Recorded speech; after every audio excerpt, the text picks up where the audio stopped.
দিদি number one এবং রচনা ব্যানার্জি এই দুটি নাম যেন একে অপরের পরিপূরক।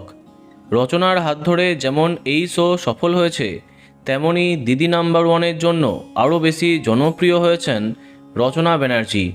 তাকে ছাড়া এই শো যেন কল্পনাই করা সম্ভব নয়। কিন্তু পরিবর্তনই নিয়ম। দাদাগিরিতে যেমন আমূল পরিবর্তন হচ্ছে, সৌরভ গাঙ্গুলির জায়গা নিচ্ছেন দেব।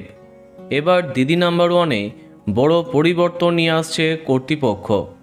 রাজনৈতিক পালাবদল, অভিনেত্রী রচনা ব্যানার্জির ব্যস্ততা, সব নিয়ে দিদি নাম্বার ওয়ান থেকে চিরদিনের জন্য তার নাম মুছে যাচ্ছে। প্রথম থেকে টেলিপাড়াতে গুঞ্জন ছিল বড় পর্দার এক জনপ্রিয় নায়িকা থাকবেন তার পরিবর্তে। স্বস্তিকা মুখার্জি, শ্রাবন্তী চ্যাটার্জি, অনেকের নামই সামনে আসে। অবশেষে জানা যাচ্ছে দিদি নাম্বার ওয়ানে নতুন সঞ্চালক হতে চলেছেন অভিনেত্রী স্বস্তিকা মুখার্জি। জি বাংলার পক্ষ থেকে নাকি তার কাছে প্রস্তাব পাঠানো হয়েছে।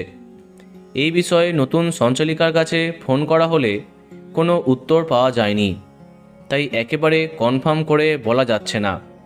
তবে এর আগে দিদি নাম্বার ওয়ানের মঞ্চে অনেক জনপ্রিয় তারকাদেরই দেখা মিলেছে, কিন্তু রচনা ব্যানার্জিকে কেউ ছাপিয়ে যেতে পারেনি। দেখা যাক এই নতুন সিজনে কি হয়।